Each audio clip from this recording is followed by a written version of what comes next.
Sentiste que você pode abrir o teu coração e o Filho de Deus nascer dentro do teu coração.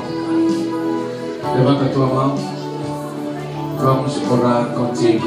Não todo mundo, estou a dizer, quem está sentindo que ele precisa de abrir o seu coração para o Filho de Deus nascer na sua vida. Levanta bem a sua mão no ar, faz favor. Muito obrigado.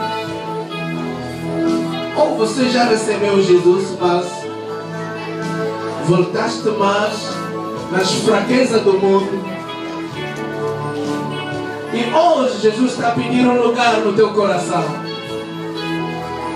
Levanta bem a tua mão, não fica com vergonha.